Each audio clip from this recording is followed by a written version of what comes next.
Buckeye Lounge, we run this game. Shrockstar Shaun, remember the name. TG's lurking, Wolverine's fear. Scarlet and gray, make it loud and clear.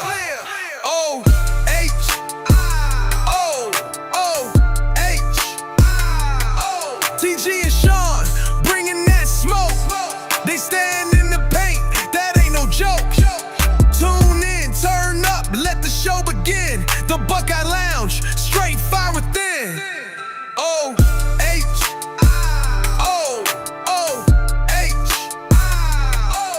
Buckeye Lounge, we run this game.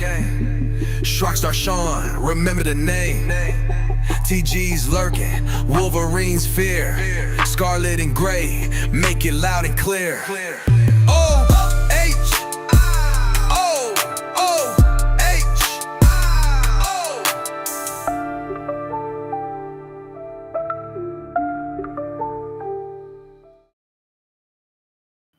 Ladies and gentlemen, boys and girls, Buckeye fans of all ages, the Ohio podcast proudly brings you the Buckeye Lounge. I'm your host, the Shrockstar Shaun Shrock. With me, as always, the Wolverine Slayer, the Windy City Slayer, Miss TG. And tonight we have a very special guest, former OSU great and NFL great, Mr. EJ Underwood. EJ, thank you for coming on. Hey, thank you guys, Shaun and TG. I really appreciate this opportunity, man. How you guys doing today? Hey, it's great to be a Buckeye, isn't it? Absolutely. Absolutely. And one thing I love since I went to Ohio State, anytime I see any type of Ohio State fan, I always start off by saying this. OH. I-O.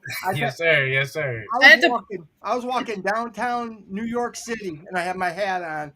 Yeah. I had people yelling OH to me in the middle of New York City, man. I was just like, this is so cool. No, for sure. I live in Northern Virginia, like 20 minutes outside of D.C., so you know, over here you barely see Buckeye fans, but when you do, I always say "OH," and they're turning around like "I-O." So, love it, man. Love it. Yeah, you have to. If anybody has been trying to wait for the show, you have to appear on a new link because the original had some problems. So a new one has popped up on the page. So you guys have to come to the new one that's live. Hey guys, also, Brad was supposed to join us tonight. Kenyatta Sr. He couldn't. He had to cancel. Had a business emergency. So, thoughts out to him. Hopefully, everything's all right with him. By the way, we are sponsored by mybookie.com. So if you get a chance, go to mybookie.com. If you don't have an account, put in the promo code Ohio. And it gives you a $500 bet insurance. So if you make a bunch of bad bets, if I can speak right, yeah, it's covered up to $500. Yep. So honestly, I would say this because you and Shaun were talking by the time I got back. And how about you tell everybody about what you guys were talking about? Oh, I was just talking about how great this team is this year, especially after winning the national championship. Especially when you get another quarterback, right? You lose Will Howard, who played great for us last year. And then when we lost to Michigan, everybody be real now, the talks was trying to get Ryan Day out of it. And I'm so glad that he stuck to his guns and just kept everything, because you have to have that belief in your coach first. You know, if you don't believe in your coach, the players, they're not going to play hard for him. And clearly those guys felt a certain type of way after letting that game go last year. And it showed by when Tennessee came into the shoe for the beginning of the playoffs that we wasn't playing around. So I just love what I see so far, for being 5-0 and me being a silver bullet, because, I'm always going to rock with the defense. These guys only gave up 24 points out of 5 games and zipping, grambling with a total shutout. So, when you got new guys in like that, as a whole defensive staff and the coaching staff, you have to be happy and proud with the progress that these guys are showing right now on both sides of the ball, especially on the defensive side. Oh, absolutely. The one thing we said about this defense is this defense looks like it's better than last year's. And last year's defense was one of the Yes. all-time great defenses. And like for you to surpass Yes. it really tells you just how good it's been. And you're like, it could continue throughout the season. Yes. You also had talked about by the time I got back that about the transfer portal. Actually, you Yes. can explain how you feel about the transfer portal and NIL. Well, you know what? It's a love-hate relationship for me because I love it that these guys right now in this era have the opportunity to make money off their NIL. I think that's just totally awesome. But being back in the old days in the 02, I call them the glory days. I feel like a lot of my guys and some of my former teammates, we like, man, we wish we was getting paid and stuff like that. But the transfer portal is just like NFL free agency.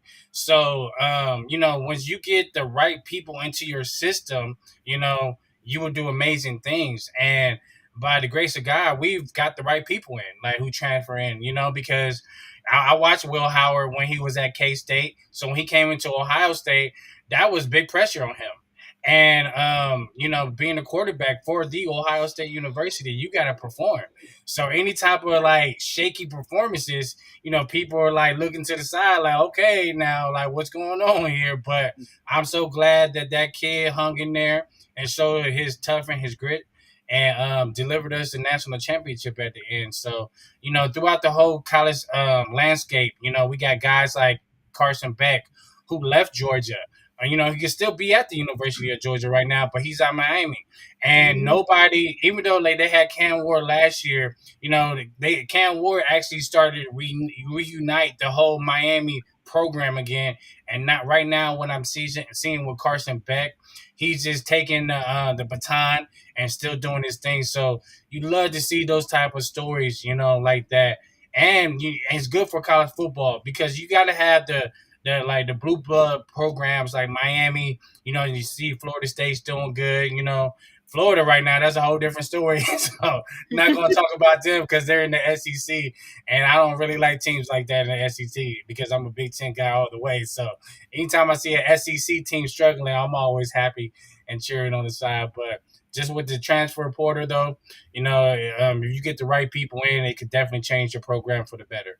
Do you think we can finally say, because it seems like every year people are saying this, Miami's back, Miami's back, Miami's back, and they always seem to fall. But like you said, we were talking a little bit, man, they do look pretty dang tough right now. They do look like they're balling. The defensive line is nasty. Yes. Carson Beck is playing at a great clip right now.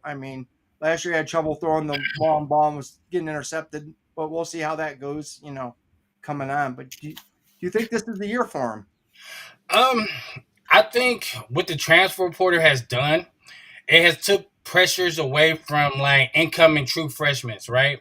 Now you could go get a guy who's been seasoned maybe 2 or 3 years. That's different from bringing a guy brand new into a program and him seeing the bright lights and not understanding how to live up to that right away. So when you get those veteran guys to come in, because Miami had a couple guys from the transfer portal that came in, and you could just tell because they play like a veteran team. I watched them a couple times this year. They limit their mistakes. Carson Beck's been doing a phenomenal job of not turning over the football. So yeah, I think Miami, I expect them to make the college playoffs this year for sure. I think last year they got a raw deal. They took that tough loss. I don't want to say it was against Georgia Tech. It was against Georgia Tech. And I feel like, still like they could have made some noise if they would have gotten into college playoffs last year.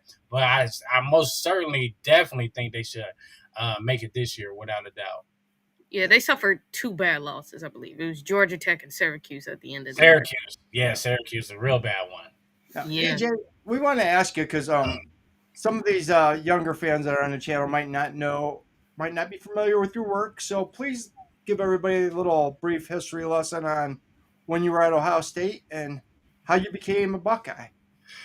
All right, man. Well, I'm naturally shy, which is actually funny because I hate talking about myself. Since you asked so nicely, I would go back memory lane. But coming out my senior year, I'm from the Cincinnati, Ohio area, but I went to Hamilton High School. Okay. But I was rated the number one DB in the state of Ohio. So when I went to Ohio State football camp, like AJ Hawk was there, Bobby Carpenter, Troy Smith, Tyler Everett, and there's a ton of guys. We all ended up getting offered around the same time for Coach Tress. And at the time, I didn't realize, like, because at that time I was like getting offered by everybody, and at the time I didn't realize how big of a deal that was, because even though I was born in Cincinnati, I grew up majority of my life in Louisville, Kentucky. So I was like a big Florida State, Tennessee guy, growing up. But when Coach Tress offered me, and that really I found out how big of Ohio State fan my father was, because all the way up until that time in my life, he never really told me he was a big Ohio State fan. But when I got offered, he was like, "Yo, that's where you're going right now." And I didn't want my dad picking my decision, but I also wanted to be closer to my mom too, because from being from Cincinnati, that was an hour away, Yeah. and just seeing the great tradition that Ohio State has, like especially when it comes to putting in deep defensive backs in the NFL, it was kind of a no brainer for me. So coming in my freshman year, Coach Dan Antonio, Coach Tress, they told me coming in that, hey, you will get an opportunity to start and play as a true freshman. And as anybody who's a competitor, you want to play right away. Yep. So, I'm going into training camp, my roommate was Mike Doss. And me and Mike Doss, like, he was a great mentor for me. We were sitting there one night and watching, like, saying the Buckeye Blitz. And they was just showing our schedule. And me being a true freshman, because I always have confidence, after they showed our schedule, I looked at him and no lie, I said, "Yo, we can win the national championship this year."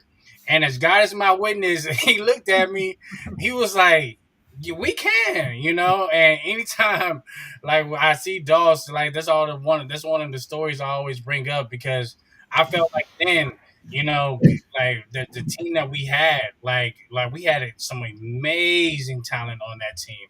It is crazy the amount of talent and the talented players. Even if you look back at the national championship game, who all played, get an opportunity to play in the NFL from Miami and Ohio State side, it's just tremendous, And I've never in my life, like, I played football for a long time. That is still one of the most magical seasons that I've ever experienced in my life. Each game, and we'll talk about the Illinois game coming up. Cool. It was like everybody gave their best shot at us. And as a competitor, you want that, right? And like I love that, and our guys, we never fold. Even like the pass interference call towards the end of the game at the national championship in Miami. Like nobody, or even though like we seen Miami celebrating, that was the longest like 10 seconds ever in my life, because it felt like an eternity. And then once we seen the flag, we knew we had to redeem ourselves, and that's what we did. And just sticking together that year was one of the best rides that I've ever been on. And I'm truly, truly like honored to be in Buckeye history. As an undefeated national championship team, and to do it as a true freshman too, to play in every single game. Man, that it still means so much to me. Like my daughter, who's 10, I got 4 kids, but she's like, I tell her all the time, your dad used to play football and stuff like that. I was kind of something like a big deal, and she just looks at me like, I don't care. But my son who's 7, oh man, like, oh my goodness, yes, he loves it. Like, and right now I've been trying to like shield him away. I just want him to I want him to come to me one day and be like, "Dad, that's what I want to do," instead of putting the pressure on him right away. So right now soccer is his thing, and he's been tearing it up in that. But hopefully one day he could put on, like the football cleats, and I'll get out there and teach him how to backpedal for real and show him what Dad used to do. Well, the thing is, soccer's going to develop the footwork, man. So I mean, the Yes. coordination. So I mean, if his body's not taking too much of a beating early on, that could be beneficial to him. So Yes. No, for sure. And I'm all about footwork because my dad, he in college he was coached by the great Dick Night Train Lane. Yeah, right. Dick Night Train Lane. Yes. And if anybody knows who that is, Night Train Lane, he was a really, really great DB, especially in the pros. So ever since like I was younger, because my brother Brandon, he ended up coming to Ohio State too and transferring to Cincinnati. And we have another brother named Jamal. All three of us, since we were yay high, were doing DB drills, backpedaling drills. We would play games doing that, thinking like, oh, this is just a game. And then, honestly, in my adult life, like even the women I dated, they would just see me in the house and I'll just be doing DB stuff. They'd be like, what are you doing? I'm like, oh, nothing. Because sometimes when you're a DB, that stuff just does not leave you. You know what I mean? At all. So, yeah. But I've calmed down now. Like, I'm way more chill about it now. But, man, I used to be a mess. You used to see me doing DB stuff around my house all the time. Hamilton, Ohio, man. My sister used to live there, so Nice. yeah. Nice, So I've nice. been there many times. Did you play any receiver in high school? Did you play both ways? Yes, I played both ways. All state, man, like I used to be pretty fast, like back in my day. Ran a 4.27 at Ohio State, Ooh. but you know, one of the biggest things that I loved about playing receiver, nobody was getting like not one person was getting me on the ground. Like it's a funny story. So when I transferred to Hamilton my junior year, we played against Centerville, and that's the great Mike Nugent and AJ Hawk. Mhm. So on the first play of the game, Mike Nugent kicks it off to me, and I took it to the house for 6. So we joked about that, but when I got that ball in my hand offensively, like nobody was stopping me because I was just too gifted and too fast. As a receiver, and sometimes I think back, I was like, man, if I didn't play DB, I know I could have played receiver at a very high level. And but I like hitting people and getting interceptions more. So Did they have that's you why. turn any kicks in college at all? Did they have? Man, so I did not get the opportunity to do that. I think my freshman year, what it was for me, because you change in levels. Mhm. So I just cared about like just playing defense. You know what I mean? I was like, all that other stuff will come, but I never had the opportunity to. But if I would have, I know I would have did spectacular things with that because anytime I had the ball as a returner, on any type of level, like in the pros, I did that. So I did my thing with it. So yeah, that's one thing I do kind of regret that I never got to showcase my returning skills inside the shoe because that would have been crazy scoring in there. And I just know I'm one of those charismatic people, so I would have been doing some type of celebration. Our co-host Eric adds DOS or Downs. Which one would you say to that? Ooh. Ooh, man, oh man, that's well, that's hard because like the one thing we all have in common, we all rock that deuce. So like it's hard to go against that deuce life.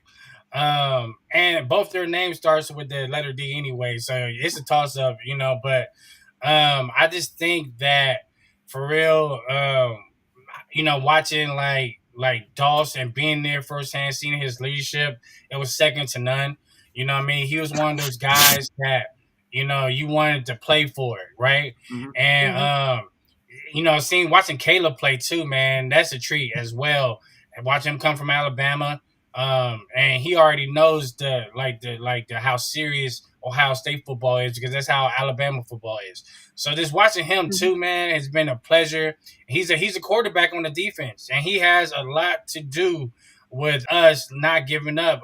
Only giving up 24 points in 5 games. So but Doss was just 3-time All-American. You feel me? So I'm gonna have to roll with my dog Doss, and it's just close though. Yeah, it's super funny. Like how you describe Doss is how everybody says about Caleb Downs. And like the reason why Caleb Downs, like he knew about Ohio State is because he always wanted to be here. But he Yeah, decided to go to Bama for the sole reason of learning under Nick Saban. Which what can you blame the man for wanting to learn from one of the greatest DB coaches of all time? And think about it, this man coached defensive backs here at Ohio yeah. State. Whether people know that or not. So like, of course he wants to go learn from him. But when he retired, he said his opportunity to go to Ohio State was now, and he's so beloved since. And you know what I love about Caleb, and this is what I love about this era with like college football, even pro football too. These guys have podcasts, right? So Mhm. now you get to hear their voices and what they see and their opinions about it. Man, I swear, like we're talking to some of my former guys. We kind of like wish we could have done that because a lot of people don't know what you look like outside of your helmet. So that's Mhm. why it was so crazy when I went to the Ohio State University. Every time I like to say it, and be walking around on campus and people like recognize you. Be like, what? Like we don't even have Instagram like that right now. And my freshman year, that's when they first introduced Facebook. So like for people to know who you are, like that was crazy. So shout out to Caleb Downs and his brother, for their podcast as well. I like Good, to see that. good podcast. Well, our Yeah. producer, Mr. Buck Vader. Oh, by Yes. the way, it's Buck Vader's mom's birthday tonight, so happy Happy, birthday! Happy happy birthday to your birthday. mom, Vader. Hey, happy birthday to you, moms. What was it like to play for Coach Trussell? Um, man, let's start with the how he builds up men first before I get into that because I really didn't know what to expect to be all the way honest. I went to sophomore Ohio State camp when I was a sophomore in high school and like got the DB award. Coach John Tenuta was there, and Coach Cooper was still the head coach. So I think when he got released, that kind of like pushed me away towards Ohio State because I got the chance to meet him and Coach Tenuta. He was putting a lot of a lot of DBs into the NFL. So getting the opportunity to come to Coach Tressel, he was just different, and he always had us like every training camp do our history about Ohio State football and what it means to be a Buckeye. He told us if the meeting's at 8 o'clock, you know what I'm saying, and you get there right before 8 o'clock, you're late. Right. You know what I mean? Get there 5 to 10 minutes early before that, so you'll be on time.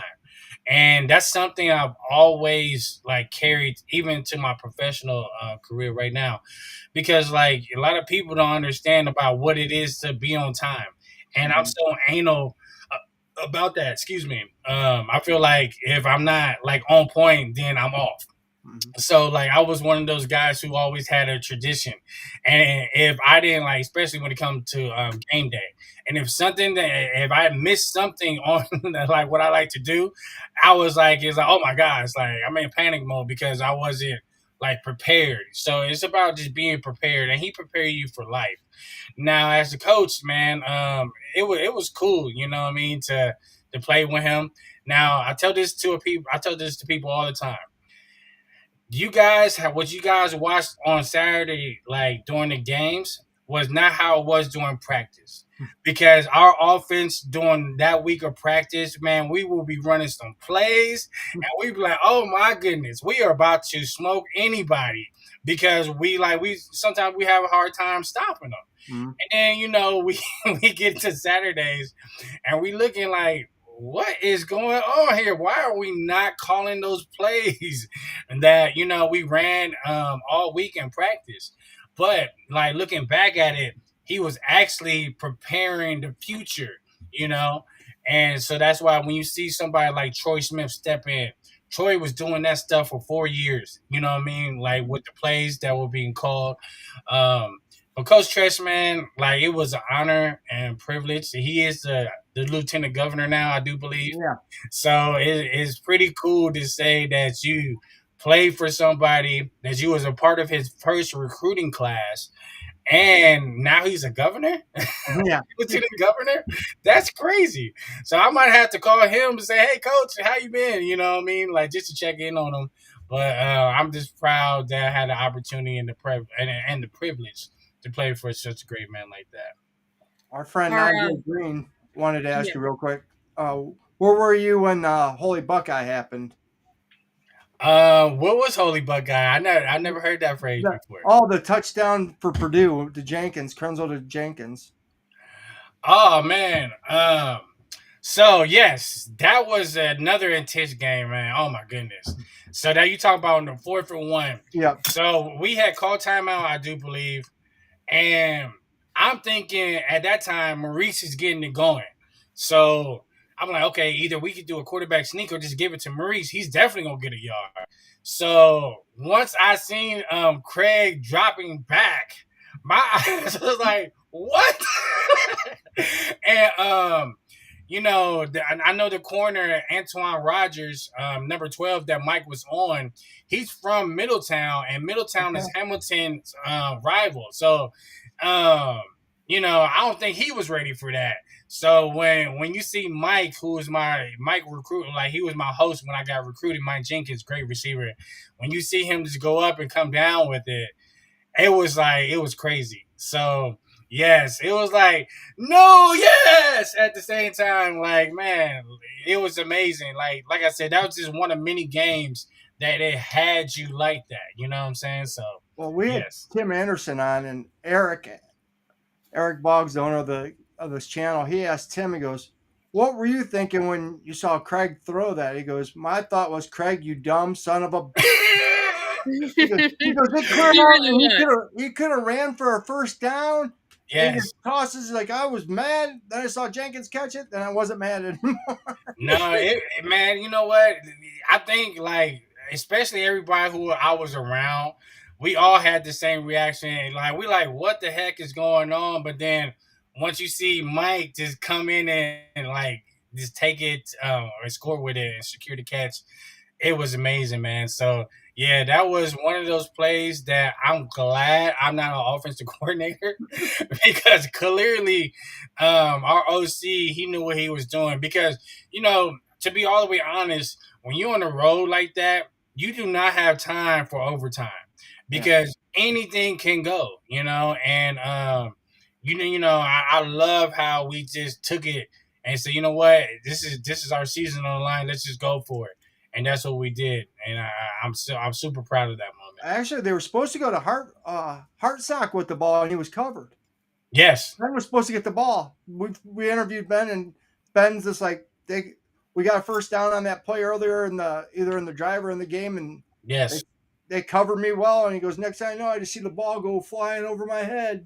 He goes, now offenses like to do that, right?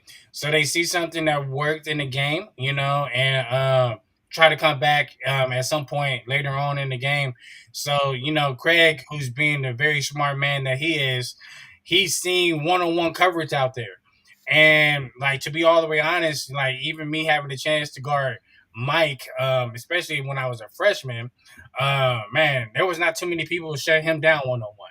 So like that was a great matchup. So I would take Mike Jenkins all day in a one-on-one matchup like that against anybody in the country. So and you see what happened when he got the opportunity. He came up for us and won us the game and kept our season alive. He made big catches all year long. Yes, big catches all year long, man. Great dude. Great dude. Shaun, you want to ask us a question? What was the main difference from Mark D'Antonio and Mel Tucker's defense? Well, I only played for Coach D'Antonio. Coach Tucker was my DB coach. Coach D'Antonio was from the Nick Saban tree. So yeah, he was one of those like few coordinators that I played for that you did not want to let him down in no fashion. You know what I mean? Like he put a fear inside of you, like it was like your dad. So if you were messing up and like he had to talk to you about it, like you get that like that funny feeling in your stomach, like oh crap, you know what I mean? He about to shoot me out. But no, Coach D'Antonio, man, I swear he made things easy for us. Like, and I think like that week when we played Miami, we were so loose, because everybody under the sun. And I love how media hates on the Buckeyes. No matter what year it is. I just thought it was like when I played, but no, it still goes on to present day. There's a lot of Ohio State haters in mainstream media, and I just remember being in the meeting. He's like, "I'm keeping it simple for you guys. Miami has not played a defense like you guys.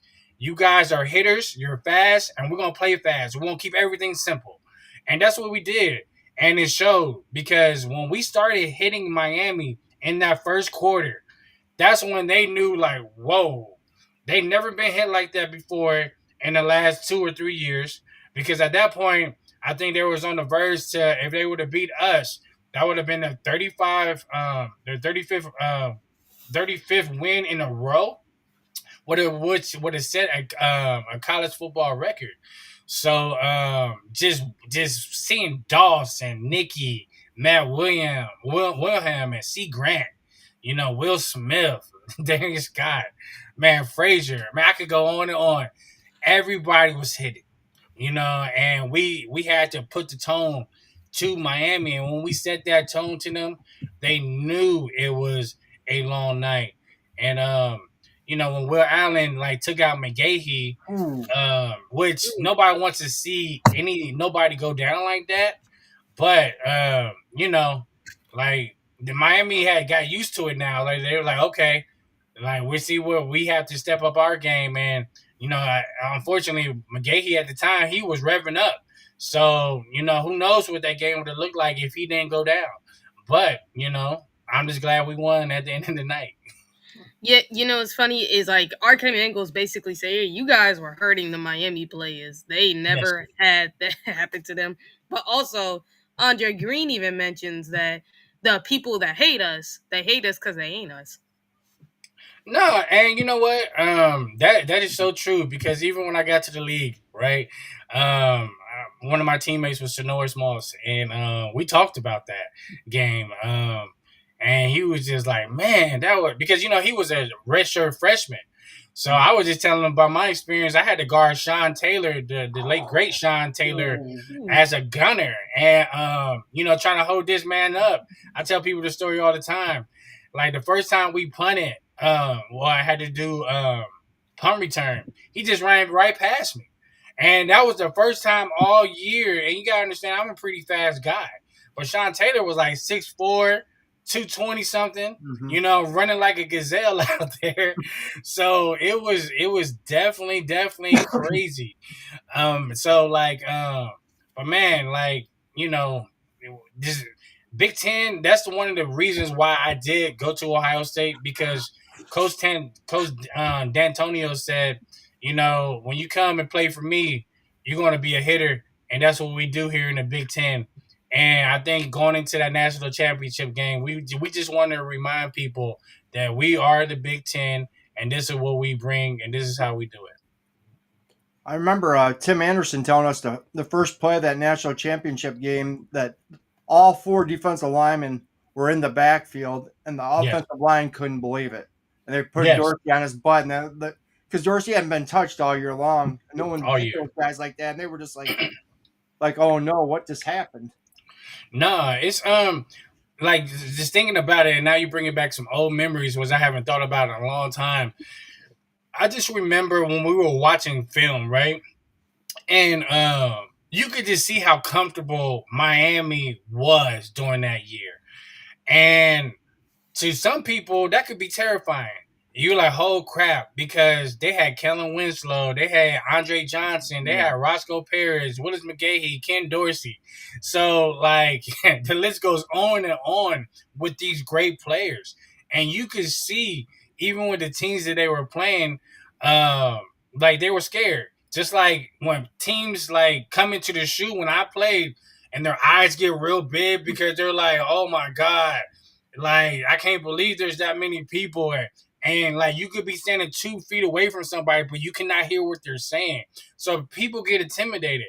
And I think we had no intimidation like that because, we played in the Big Ten and everybody's hitting. Everybody's giving their best shot at you. So I think with every game and every trial we went through that year, it prepared us for the biggest game of all. So like the light wasn't too bright. And I just remember coming out before the game. Honestly, I'm just looking up in the stadium. It really felt like a home game because you see all the scarlet Right. and gray in the stadium. And I was like, oh my God, like, how many tickets did Miami get? Because it don't seem like they got that many tickets at all. This is like a home game. So it really didn't feel like a away game or like playing on a neutral site. We really felt the crowd. Um, and like being the underdog too, man, it was just like there's nothing like it. And shout out to Coach D'Antonio and all the coaching staff that week for like preparing us. And there was no panic. You know what I mean? We played free and loose out there and fast. And that's how you win a national championship. And that's why last year's team kind of reminded me of that. It was no really thinking. You know what I'm saying? They were just out there playing. And you see that this year too.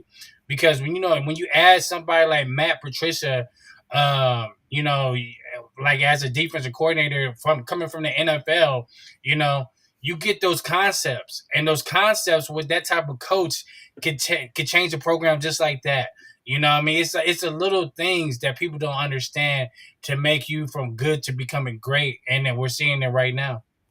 I mean, me and TG have talked about this before, but last year with Jim Knowles' defense, it was like he was trying to hammer a round peg into a square hole, and those guys were thinking too much. Yes. They a couple of those guys were playing out of position. Like CJ Hicks is a freakish athlete, no problem, no doubt about it. Yeah. But when he was playing linebacker, he was having trouble reading his keys, and he was always out of position. It's just like he was always thinking too much, and he wasn't playing free, he wasn't playing easy, and he wasn't playing fast. And it Yes. seemed like they cut that. They made a change halfway after the Oregon game, and they played a lot faster the second half of the year. No, you know, being a defensive coach, man, you just want your players to play fast without thinking that much, you know, and let their talent do the rest, you know, because I've seen it before. Like players they get in their heads, and when they're in their heads, they make mistakes. And like you said, after that Oregon game, right, there was a change to be made, and I really believe even after Michigan game. I really believe after the Michigan game, it was like, you know what? We got to go back to just basic on all across the board, you know, fundamentals. And I think I heard Ryan Day say that.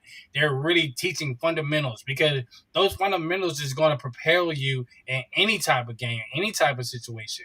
No matter how tired you are, thinking about your fundamentals because you practice it so much is going to carry you. And you clearly seen that during the playoffs because – that was really a different Ohio State defense, you know, that I've seen like from that point on. And just what they're doing with Matt Patricia is speaking is just remarkable because you still have a lot of those guys who were there last year, you know, and me being a part of a national championship team, we talked about it earlier. Hey, we could three-peat this thing because honestly, even after we won it, we was like, oh man, we're gonna go back to back. You know, man, we could win 3 in a row. You know, but sometimes like the ball bounces in the wrong court, and then it happened like that. But I don't see like us slowing down at all. Like, you know, you got these guys right now, you know, getting that stuff underneath their belts, like guys who weren't playing last year, now they're playing, you know, and once you keep building that confidence and the confidence up, man, it's hard to like keep that dog out of the backyard like that, you know, because they're gonna get loose. Oh yeah, and when you talk to the Sonny Styles, who went on Caleb Downs and his brother's podcast, talked about it and said that, you know, there is a fundamental change between like Jim Knowles' defense and Matt Patricia's defense, where he said it himself. With Jim Knowles' defense, we had to think more, and we weren't really able to play to our fullest abilities until like the second half of the season when Ryan Day had stepped in. But with Matt Patricia, we could just instantly go like that. Like we ain't got to think too much. We could just play in our positions, play to our strengths, and let us just play fast. Yeah, and I'm pretty sure that Matt went back. I'm just assuming this, but it's something I would do. Like if I'm a defensive coordinator, I need to go see through the whole like past season of what you guys were doing.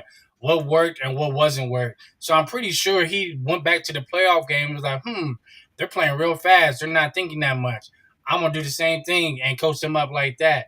And you can see that, because you don't want to when you overcomplicate something for especially a defensive player, that's when chaos happens. And you don't want chaos, like especially on the defensive side when you need to stop people. You know what I mean? You want them to be those silver bullets.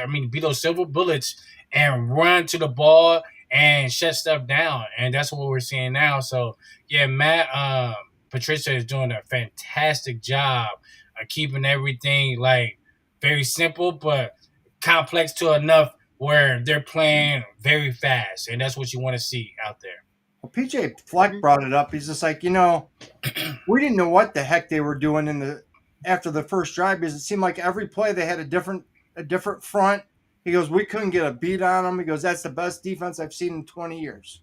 You know what? I'm glad you brought that up because I wrote that down in my notes too. What I noticed like a lot more this year than I did last year, and matter of fact, in years prior to that, is you got guys moving around disguising, right? Mm-hmm. I love doing that as a corner because one, I know like teams are going to be watching me like every week and see what my habits are. So I want to switch it up all the times. I'm seeing linebackers move. I'm seeing DBs and move around like corners and safety. That's what you want.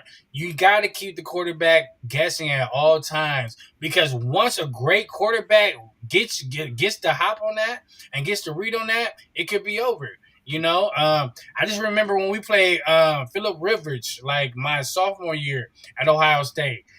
I still like somebody asked me who's the best quarterback that you win against. I say it all the time with Phillip Rivers because no matter what we tried to do, this man was picking us apart.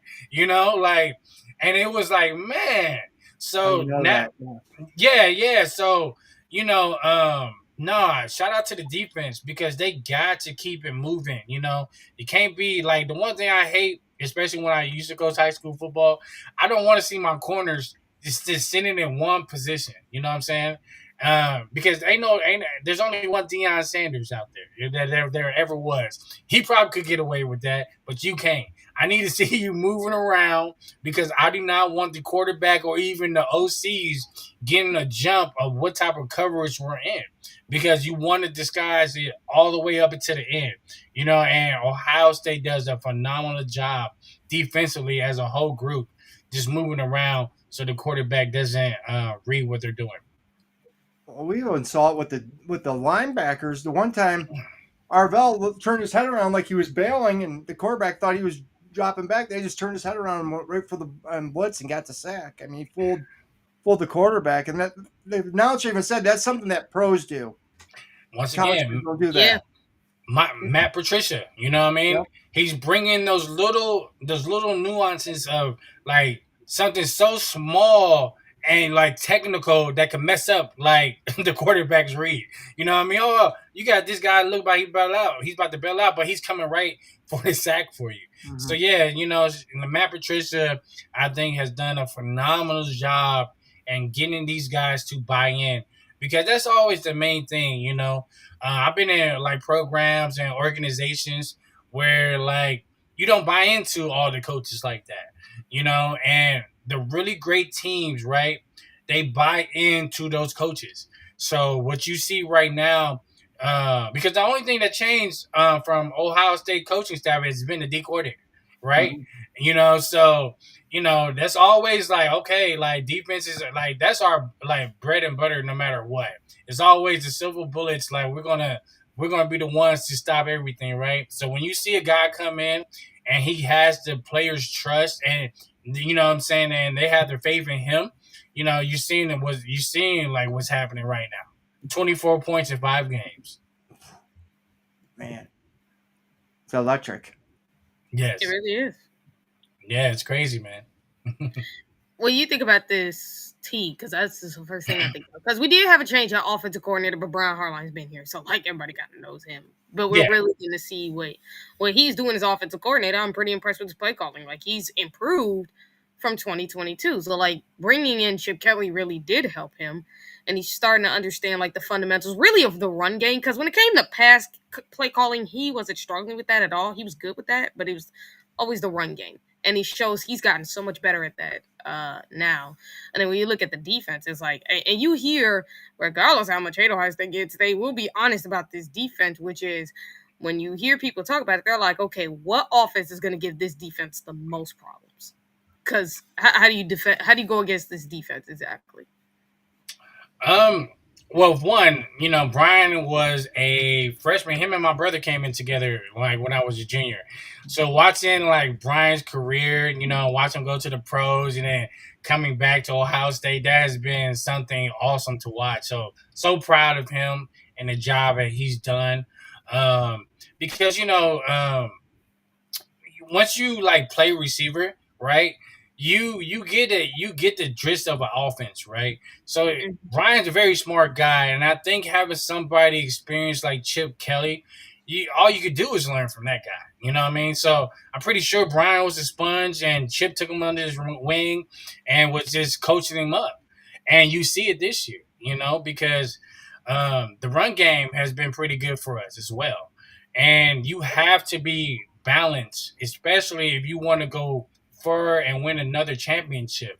You can't be one-dimensional at all, because once you are a one-dimensional team, it's pretty much over. You could just like, oh man, like look at like somebody like Colorado, right?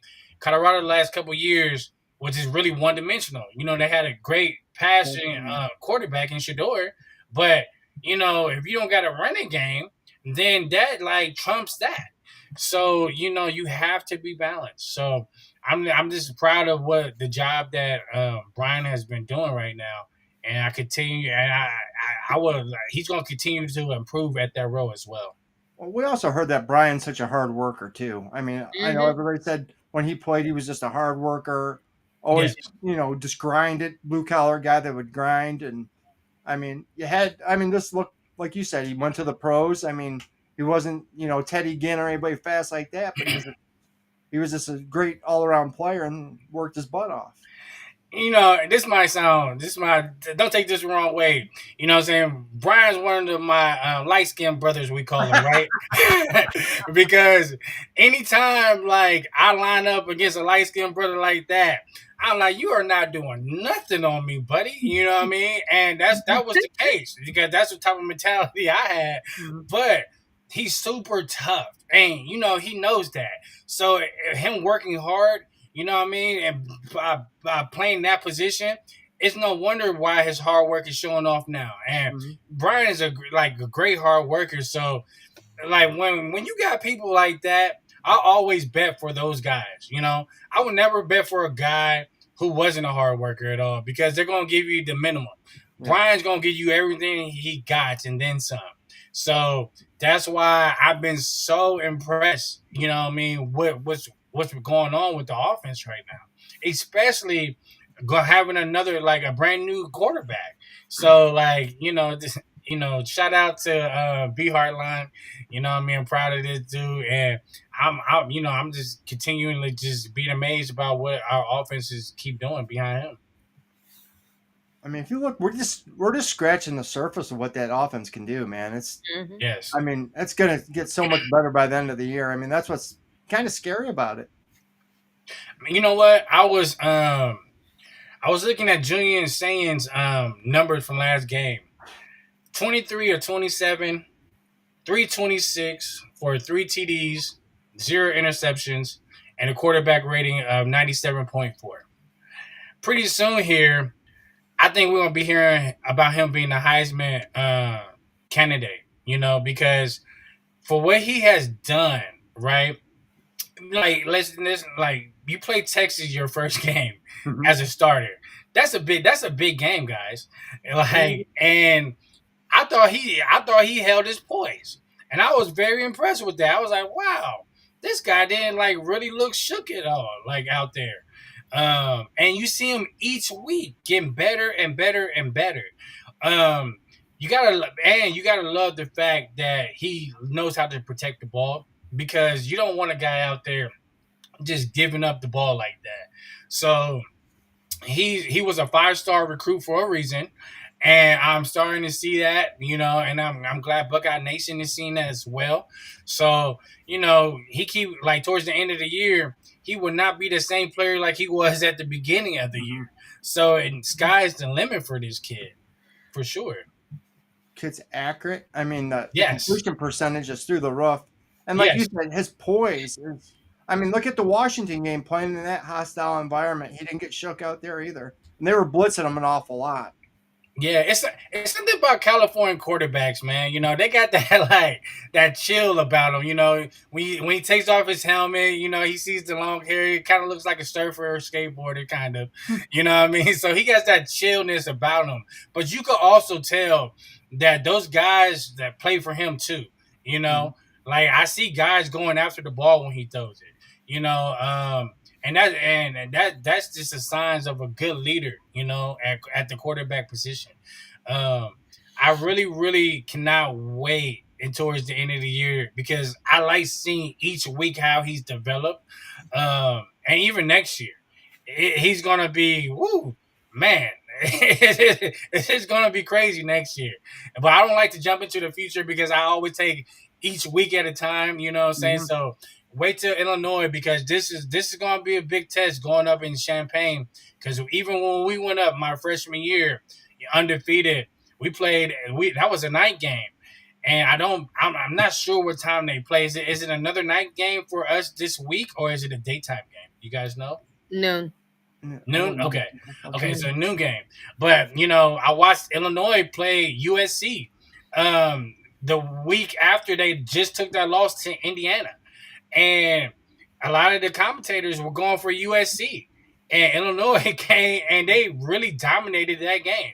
I watched it. So, like, Illinois is one of those teams. And I'm so happy to see the program back in the up and ups because – you don't want to see programs like that fall off for too long. So this is not one of those like cupcake games that we could just like look ahead to the next week. So I hope I know the coaching staff is going to tell them like, hey, we got to go out here and handle business because they're going to give you their best shot, especially at home.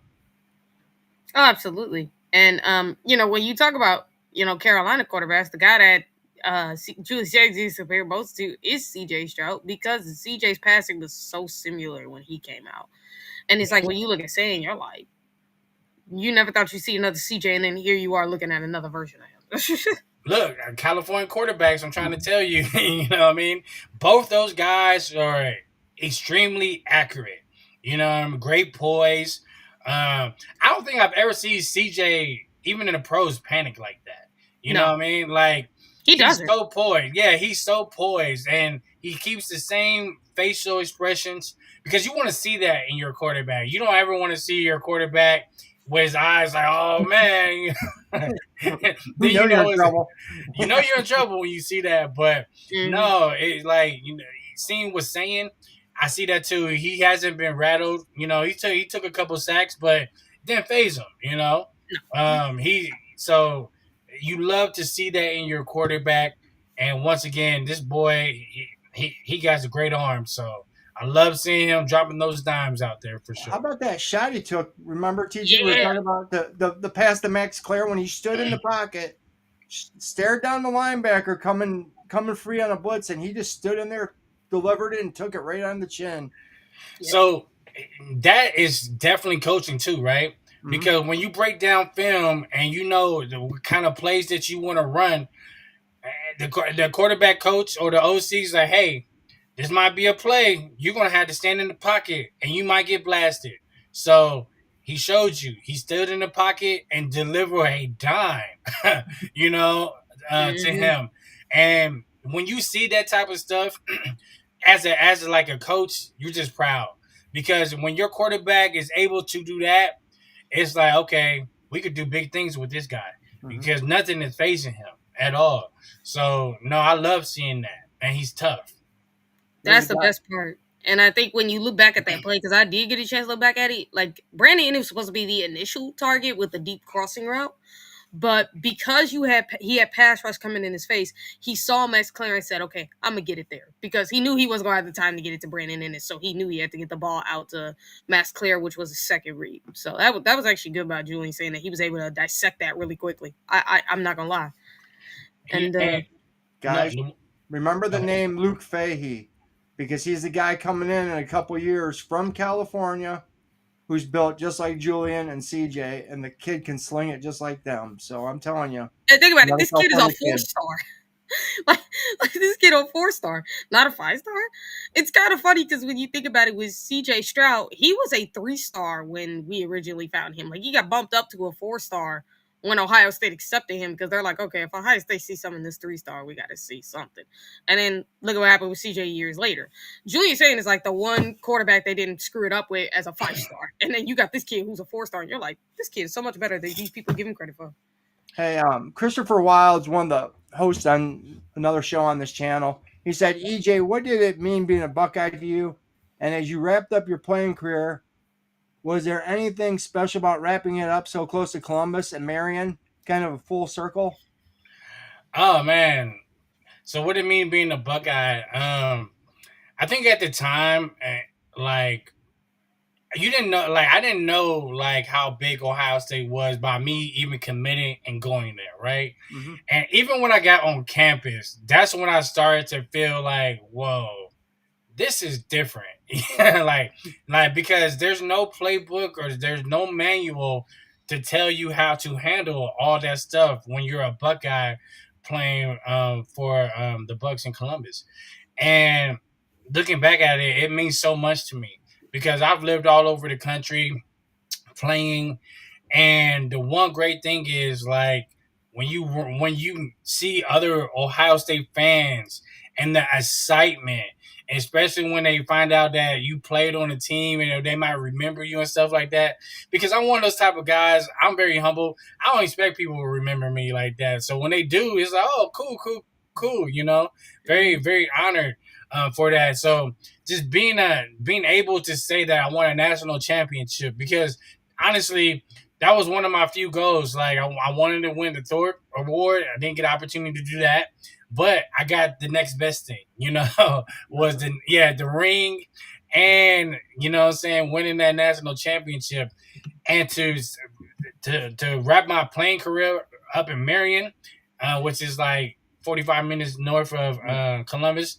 That was special because, at that point in my life, I just had my youngest daughter, who her name is Sophia, and she's the 12-year-old who just doesn't care what daddy plays football and stuff like that. But she's a hell of an athlete herself. But no, like, she was just born, so that was special to me because I always wanted my kids to see me play. And even though she was young, like, I used to have her with me after the game while I signed autographs and stuff like that. Still got pictures of that. That meant something to me because it's like, man, like, I know she's not going to remember this. Or if I bring up the picture to her, she'll tell me, oh, you're embarrassing me and stuff like that. But now, like, that's why even with my son, like, it's like, man, like, any old videos, like, I'm even working on right now. I got to talk to a couple of my old high school teammates because I do have highlights out there. I just got to get my hands on them because I want to show him, because he's one of those guys, even a few videos I showed him myself, he's like watching it a million times. And he's like, oh, my goodness. And I tell him, too, and I tell all my kids, I was like, hey, your daddy, when I was your age or younger, I used to watch the national championship games all the time. And I told myself, I want to play on TV. And then I did that. And then I told myself, I'm going to play in the NFL. And then I did that as well. And then, having my baby brother follow those same footsteps, and 2 out of the 3 kids make it to the NFL. We tell our moms all the time, like, I won a national championship. My brother won a Super Bowl. That's awesome. I won a few arena league championships. My brother won the CFL championship. Nice. So across the board, we are championship up in the Underwood house. The only championship we don't got is a flag football championship, and and because you got to pay us to play that. You know what I mean? That's why I tell people all the time, you got to pay us to play flag because we just don't do it like that. But no, it's just something to be proud of. And that's the thing with our kids. Like, we just want them to see what we have done. Don't try to do what we do. Set your own legacy. Do your own journey. So, yeah, wrapping it up, playing for the Marion Blue Racers with the great ownership with LC, Lamont Coleman, who I still keep in touch with. It's a wonderful thing, man. And Marion, y'all showed me some love. So shout out to everybody in Marion, I know. What team did your brother play for in the CFL? Mr. Bucknuts wanted to know. He played for the Toronto team, and he won with Calgary. Oh, okay. Yeah, so he won with Calgary Rough Riders, I think they're saying. And I played for the Edmonton Eskimos for a small period of time. Are you like me? Do you have all your high school games on VHS tapes? You know what? I just talked to one of my old teammates. I think one of my teammates updated it to like the laptop now, so he converted it.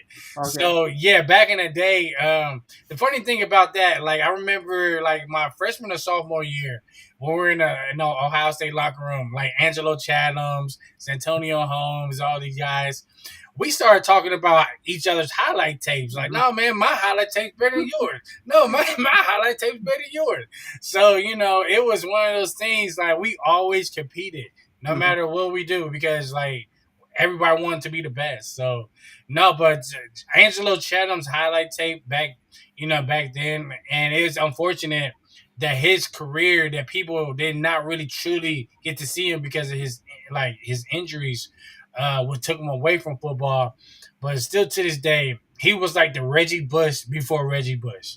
And some of the stuff that this man was doing, it's like we were watching it and we're just looking and we're watching it, just looking like, man, I have never.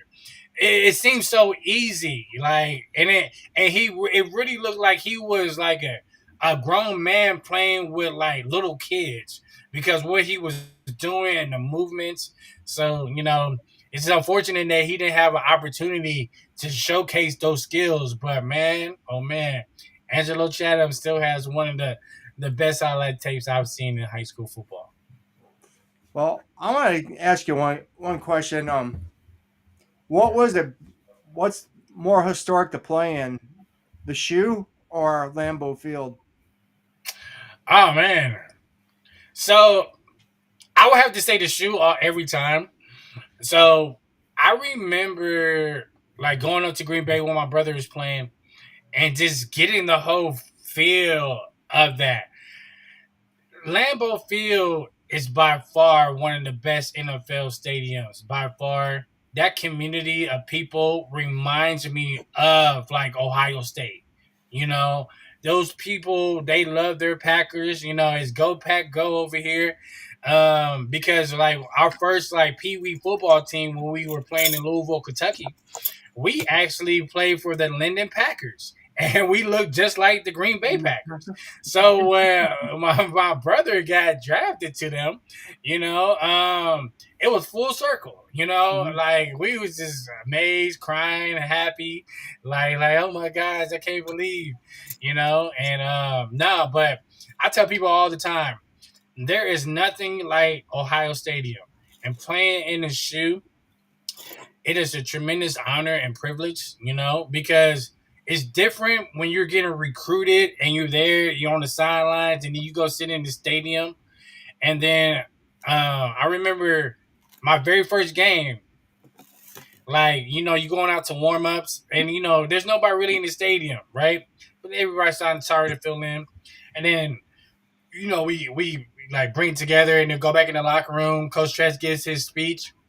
Then we come out. And then now there's 100 and something thousand people, in the stadium, in their seats, screaming, yelling. Now, I'm not a scary guy at all, but I was so nervous to walk out of that place because I was like, oh my God. I was like, I just walked out of here like 20 minutes ago, feeling loose and all that. But when it's game time, like I've never in my life got those chills, and it was so awesome because after that point, like the next game, I had this routine that I did every week when I ran out. I will always run all the way across field down to the other end zone, do my little thing, like hype those fans up. Then me and a couple players would always do that. So just to have that opportunity, like man, oh man, that was so special. So I will always say the shoe was the best place I've ever played in, for sure. Awesome. Thank you again, EJ Underwood. You've been over here for pretty much an hour and a half. So, do you have anywhere where anybody can find you? Any business? Anything you want to promote? Man, well, you can find me on IG. I think my handle is Abundance Flow 83. Right now I am jumping into the cryotherapy space. So I'm working on opening up my own wellness center. So here in the next couple months, I'm scouting the locations right now here in Northern Virginia, but my goal is to have a couple locations here and definitely bring a few back to the great state of Ohio, because it's all about wellness. You got to protect your body. And even when I jump off of here, I'm going to the gym and hitting my hour sauna like I like to do because, it's my therapy. So, you can find me on Facebook at EJ Underwood. But I'm on IG a little bit more. So Abundance Flow 83. Hey, when you open them up in Ohio, let us know and we'll have you on and promote the heck out of it. No, for sure. That is my goal because I definitely think I'm gonna. The goal is to open a couple here and then come to Columbus because I gotta start with my Buckeyes. I'm from Cincinnati, so if I'm saying I'm going to Columbus first because to me that's like my home away from homes, So I definitely want to get people involved with that. But yeah, I definitely will let you guys know for sure. And thank you guys, TG and Shaun, for reaching out to me. This has been a pleasure talking to you guys. Brought back great memories about my great times at Ohio State. So I appreciate you guys both for sure. Hey, it's an honor to interview you and have you come on, bro. And you got an open invitation anytime you want to come. Thank back. you, man. And thank you. TG has a show on Thursdays, and Eric has a show on Sunday, a round table. So, like I said, everybody go to the Patreon channel because we opened that up. We just launched that. So, I mean, there's a lot of opportunity to come back, bro. Okay. Anytime. Yeah. Because EJ, if you would like to, would you like to go on a Shaun show where he can go and you can go back and watch some of your old games with him and break it down? Oh yeah, for sure. Like that's the one thing about me. Like some of the women I've dated, they like, especially my ex-girlfriend, because out of all of them, she was like a real football fan. I know how to call out the plays before they even happen. And I remember last year, I went through this stretch in the NFL. I called out like 6 straight plays. And she's like, hold up, is this game like did you watch this game yet? You know what I mean? I was like, because it's live. I was like, no, I'm just a defensive guy. So I know what they're going to do because you can see the offensive formation. So I would love that honor to do that. Well, what I'm going to do in the off season, because on Patreon we can stream games, I'm going to grab some classic games. So some of these younger fans get to watch some of these older games. And I want to bring players on that played in the game. You guys can tell stories, break down some plays, tell us what you were seeing, Yeah. No, for sure. I'm always that type of guy. So, you know what I mean? That's why I said, like, when my son's ready and he comes to me in the next couple of years and says, Dad, teach me. He doesn't even know what he has in store yet. So he's going to, just like when my dad, I was bringing down film. And that's why I feel like I was so far ahead of people. I was bringing down film in Pee Wees. You know what I mean? Because my dad played college football. So, Where did he play at? He played at Central State. So he went to Xavier when he got back from the Vietnam War. And then Xavier in Cincinnati, once upon a time, they used to have a football team. And my dad was on the very last football team they had. So he transferred to Central State. And that's where now it's crazy because Santonio Holmes is the receivers coach there. And so I told him like congratulations several months ago when I found out. And I was like, oh man, my dad, like, congratulations on the gig. And my dad used to play there. So and actually my dad's going to the homecoming there this weekend because it's Central State homecoming. So ever since Pee Wee, me and my brothers, we have been knowing how to break down and watch film about ourselves and what we could break down and get better from. So for sure. That'd be awesome, man. We appreciate you. I appreciate you guys, man. Everybody in the chat, we appreciate you. We want to say thanks to Buck Vader, our producer and our third partner on the show. All the work he does behind the scenes. We appreciate you, Vader. Again, happy birthday to his mom, Andrea. Happy birthday, Miss Andrea. Happy birthday. Happy birthday. Everybody in the chat, thank you for coming on and supporting us. If it wasn't for you guys, we wouldn't have this show. So, and Eric, Chris, thanks for the platform, for what you guys do for us. And please, everybody, go check out the Patreon channel. You get to stream games there, all kinds of free message boards. Guys, it's awesome, man. It's off the hook. I swear you guys will love it. And the message boards have been fire. You guys are going to love it. It's an awesome community. And you may see some more videos on Patreon at some point. Trust me. You guys are going to want to, you guys don't want to miss it, especially if you want to keep up with certain Buckeye players, not just here at college football, but also in the NFL too. Y'all want to keep up with them? Go over to Patreon. TG has doing awesome stuff over there. She's filling everybody in with all the Buckeyes are doing in the NFL. And I tell you what, this lady knows her stuff. One of the most intelligent football fans I know. So nice. Please check her out. And please check out Mika and TG Thursday for the Buckeye Ladies Show. Yep. Nice. Again, if you guys really want to make sure you get some stuff, because I will be putting out a video about this past week's NFL and breaking down exactly what our Buckeyes have been doing. I promise you guys, you're going to love it. And I promise you guys are going to really want to tune in because it's really some fun type of stuff. But now going off to the air, we're going to end this show like we always do. OH. IO. Yes, sir. Go Bucks. And hit that like, share, subscribe, and turn on those notifications so you never miss an episode. Bye, everybody.